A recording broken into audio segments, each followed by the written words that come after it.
Olá, seja bem-vindo à Culturaria da Rê. Hoje a gente vai dar continuidade à nossa leitura comentada do Herói de Mil Faces. Quem tiver interesse no livro, o link dele está aqui embaixo, né, para vocês pegarem essa versão. E hoje a gente vai continuar esse nosso retorno do herói, né? Lembra que o nosso herói está voltando para casa. E hoje o item que o Campbell vai conversar com a gente é sobre a passagem pelo limiar de retorno. E ele começa explicando de onde esse herói está voltando. Limiar do retorno, né? Retorno de onde? Olha só como ele descreve. Ele fala assim: os dois mundos, divino e humano, só podem ser descritos como distintos entre si, diferentes como a vida e a morte, o dia e a noite. As aventuras do herói se passam fora da terra nossa conhecida, na região das trevas. Ali ele completa sua jornada, ou apenas se perde para nós, aprisionado ou em perigo, e o seu retorno é descrito como uma volta do além. Então aquele nosso herói, ele foi para algum lugar, né? E agora ele está voltando meio que do nada. Então, para quem ficou, né, observando aí o nosso herói indo para as aventuras, né? Que até agora a gente tem falado mais da visão dele, né? Aqui ele está falando da visão de quem fica. Esse cara sumiu um dia, né? Ou foi embora para um lugar que ninguém sabe onde é, e agora ele vai retornar. E ele volta de um lugar que nos conhece. Ele volta de um lugar que Campbell coloca como um lugar divino. Então é como se houvessem dois mundos, né? O mundo comum, esse mundo da vida cotidiana, e esse mundo divino, esse mundo desconhecido, esse mundo onde tudo pode acontecer, que é onde se processam as aventuras do nosso herói. Então ele foi, sei lá para onde, sei lá por quanto tempo, está vivendo suas aventuras e agora ele vai retornar. Só que nesse retorno, para quem ficou, as coisas que o herói traz, elas são muito diferentes, elas são muito estranhas, digamos assim. E muitas vezes ele não é compreendido. Então o herói, imagina, ele foi, ralou, né? Matou monstro, matou dragão, salvou a princesa, fez um monte de coisa, desceu no inferno e agora ele tem que voltar para a vida comum, para a vida cotidiana. E Campbell fala que muitas vezes ele quer, mas não quer. Ele quer voltar, mas essa coisa dele não ser conhecido, não ser entendido, pode gerar um impacto muito grande, muito forte. Olha só como ele descreve, ó.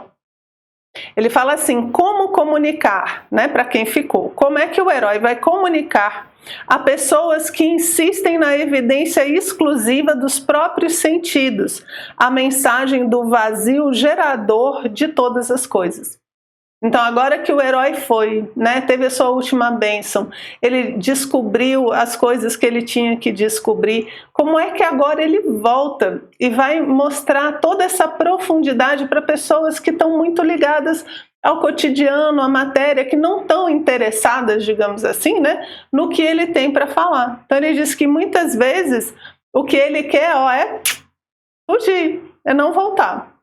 Por isso que é esse limiar, né? A passagem desse limiar de retorno não é tão simples. O primeiro problema do herói que retorna consiste em aceitar como real, depois de ter passado por uma experiência de visão de completeza, que traz satisfação à alma, as alegrias e tristezas passageiras, as banalidades e ruidosas obscenidades da vida. Então o que ele está falando? Como é que eu agora que eu vi toda essa dimensão divina, como é que eu volto a conviver dentro de uma visão fechada, pequena? E veja, o mito está falando desse retorno do herói, e a gente sabe que isso acontece muitas vezes na nossa vida, em várias situações diferentes. Isso pode acontecer tanto quando você tem uma experiência de vida muito forte, às vezes pessoas que passam por doenças muito difíceis, experiências de morte. Quando elas voltam, elas falam disso, elas falam: nossa, mas eu vi toda essa plenitude, eu vi que a vida tem um sentido, que as coisas não são só a matéria, então como é que agora eu volto e consigo viver a vida nessa banalidade? O que essa pessoa está vivendo? Está vivendo esse ponto do mito heróico. Como é que eu agora, sabendo algo tão profundo, me encaixo, né? A dica aí que eu dou, gente, muita humildade, né? A gente tem que conseguir voltar, senão como é que você vai explicar para as pessoas, né? Como é que você vai ajudar as pessoas a fazerem isso, né? Então a gente tem que conseguir voltar. Um outro exemplo que eu fiquei pensando é muito o que acontece, dizem que acontecem com os astronautas, né? Que vão para a Lua, por exemplo, e tem aquela visão da Terra pequena e tudo. Diz que muitos têm dificuldades depois de retornar e se adaptar a uma vida comum, porque ele já viu a Terra de outra perspectiva, ele já viu o mundo de uma outra forma. Ele já viu que tudo é um só, por exemplo. Então, quando ele volta, ele fala, nossa, mas por que tanta guerra? Por que essa pessoa está brigando com essa? Isso daí não faz sentido. Então, se a pessoa não estiver muito bem preparada, ela pode desestruturar, né? Dizem que pessoas como Nietzsche, fabulosas, fantásticas, desestruturam por uma visão muito grande, muito ampla, muito profunda, que depois não consegue ser traduzida para algo do cotidiano, para uma vida comum. Então a gente tem que se preocupar muito com esse retorno, porque se a gente não consegue voltar, ou a gente tem que abrir mão daquilo que a gente viu, né? Ou a gente não volta. Esse impacto é muito forte e a gente não quer voltar, ok? Então essa readequação ao mundo comum é essa passagem do limiar de retorno. E às vezes ele quer fugir, não quer fazer isso, né? Então sobreviver a esse impacto é fundamental. Fundamental. Então sempre que você aprender alguma coisa muito profunda, que deixa você numa outra dimensão, né, de consciência, já tenha em mente que você vai viver esse retorno do herói, você vai passar por isso, ok? E o mito nos ajuda a entender o que está acontecendo com a gente nesse momento. E aí eu separei como um exemplo, né, que ele dá vários exemplos, depois que ele explica, o exemplo de Oizin. Gente, esse nome ele é simples, eu que tenho problema, tá? Oizin, que é da terra de Erin, e ele tem uma história justamente que fala desse retorno do herói. Parece muito com o retorno aí também de Eros e Psique, enfim, você encontra essa estrutura que eu vou contar agora em várias tradições. Então, Oizin, certo?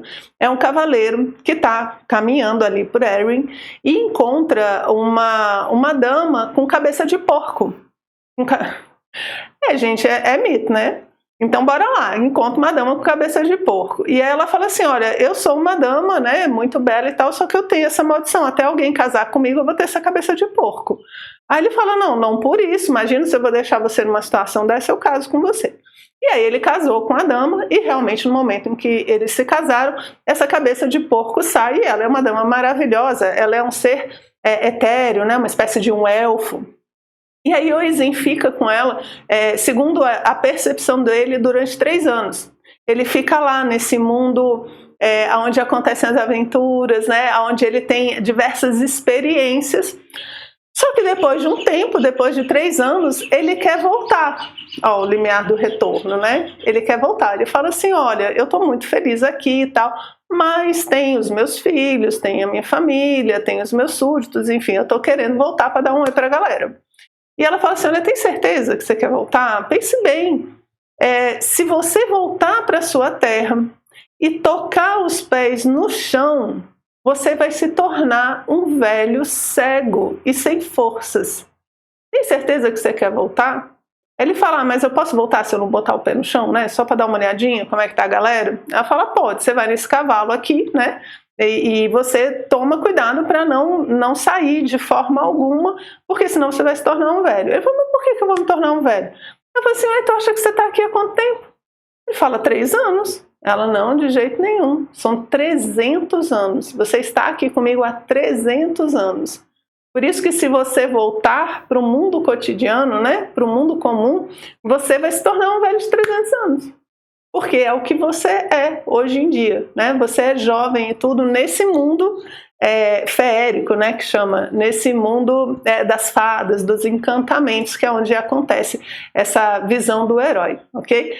Aí ele fala, não, tudo bem, tô ligado, né? Vou cuidar bastante, vou voltar e não vou botar os pés no chão, é só não sair do cavalo. Vocês já estão sacando, né? O que vai acontecer? Vocês já estão ficando ligados, né? Então bora lá. O que acontece? O Oizin volta. E aí ele sabe que para chamar todo mundo, né, para ele poder conversar com todo mundo, ele precisa tocar tipo um cone, né, que você tem, tipo aqueles de boiadeiro, né? Ele tem que tocar aquela corneta. Gente, desculpa, pelo amor de Deus, eu não sei o nome. Se souber o nome, deixa aqui embaixo na descrição, certo? Ele tem que tocar essa corneta, que aí todas as pessoas vão vir de todos os lugares, ele vai poder falar com todo mundo. Então ele vai com o seu cavalo, chega no lugar onde está guardado essa corneta, e aí ele fala, tem um senhor do lado, ele fala: você pode me ajudar a tirar essa pedra? Porque ele não pode descer do cavalo, né? Porque embaixo dela tá lá o berrante, isso, Renata, tá lá o berrante que ele precisa tocar. Aí o cara fala: não posso não, porque eu sou muito fraco, nem 100 homens iam conseguir tirar essa pedra aí do lugar. Aí ele: tá bom. Aí ele lá, né, tá lá, não pode descer do cavalo, vem meio torto, pá, tira a pedra. Aí ele fala: você pode me ajudar a pegar esse berrante agora, porque tá mais embaixo, né? Você pode me ajudar a pegar esse berrante agora? E o cara: de jeito nenhum, não posso não, porque nem com 100 pessoas eu não ia conseguir tirar esse berrante daí. Aí lá vai ele, né, desce, pega o berrante. Só que quando ele pega o berrante, ele fica muito feliz. Ele fala: nossa, eu vou ver todo mundo, vai ser muito legal, e eu vou ver meus filhos, eu vou ver meus pais e tal. Ele fica muito feliz e desce do cavalo. Aí quando ele desce do cavalo, o que acontece? Ele se torna, então, um velho de 300 anos e que não enxerga as coisas. É um limiar meio chato esse, né? Mas o que é esse ponto? Quando vocês estiverem vendo os mitos, né, procurem perceber essa volta. Alguns vão dar mais certo, tá? Esse aqui não deu muito certo, não.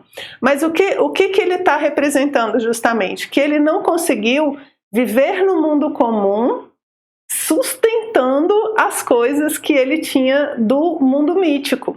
Então é como quem diz assim: ele não conseguiu trazer esse conhecimento, porque ele botou o pé no chão. Esse botar o pé no chão é como se ele tivesse se identificado de novo com a vida comum.